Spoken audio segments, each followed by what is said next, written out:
14. If the ratio of the roots is same as the ratio of the roots, then p square. So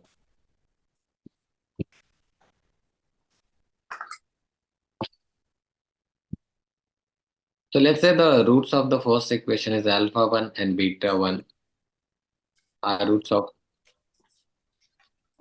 ax square plus bx plus c equals to 0. So alpha 1 by beta 1 is what is equal to something. So we'll have to say then alpha 2 and beta 2 are roots of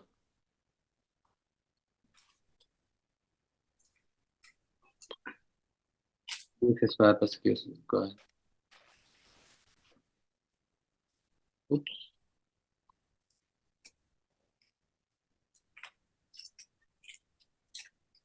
Okay, so there alpha 2 by beta 2 is also equal, it seems. So they're saying that the ratio of the roots is same as the ratio of the roots. Okay. So they're saying that alpha by beta 1 is actually equal to alpha 2 by beta 2. This is what they're saying here. Have you learned something called componendo dividendo? So let's apply componendo and dividendo here. Because what I all know about this one is that only so I'll apply this alpha 1 plus beta 1 upon alpha 1 minus beta 1 and apply alpha 2 plus beta 2 upon alpha 2 minus beta 2. Okay. Till here, then I'll square it. You'll see that why it is happening. So this is the square. This will be alpha 1 minus beta 1 whole square. This will be alpha 2 plus beta 2 whole square. This will be alpha 2 minus beta 2 whole square. Now I will alpha 1 plus beta 1, I'll write it as this is sum of two roots, which is b by a. So 2b by, so I can write it as 2b by a whole square. And then this alpha 1 minus beta 1 whole square, I will write it as alpha 1 plus beta 1 whole square minus 4 alpha 1 beta 1. Can I write that?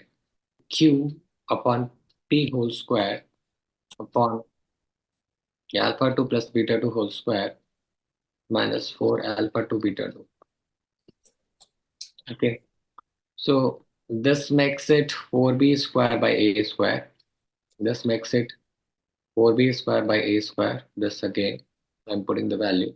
And this will make it 4. Alpha 1 beta 1 would be c by a. So 4c by a.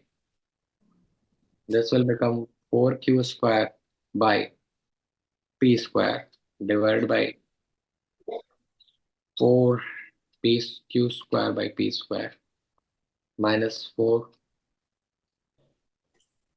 alpha 1 r by p.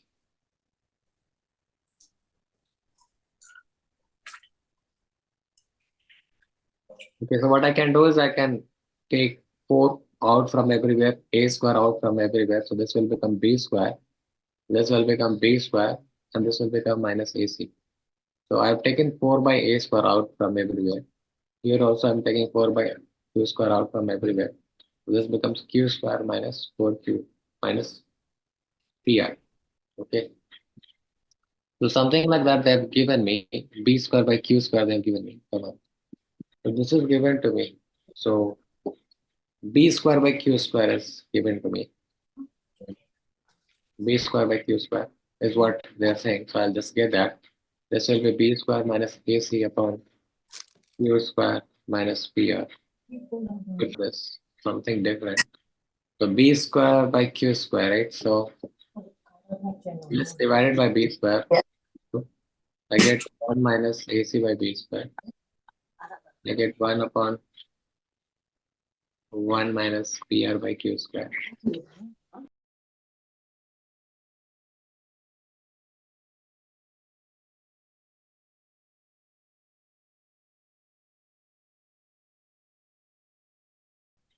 B square by q square would be equal to b square.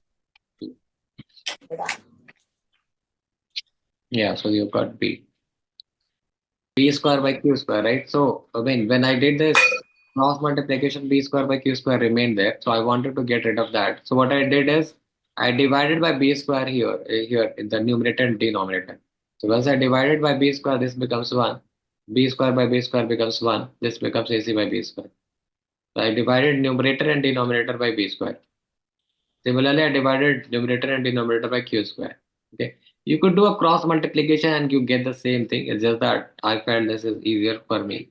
So once I did that, I then did the cross multiplication. One cancels out. Then this becomes minus pr upon qr minus ac upon b square. I take dr here, q square here, pr here, ac here, and that's all it is.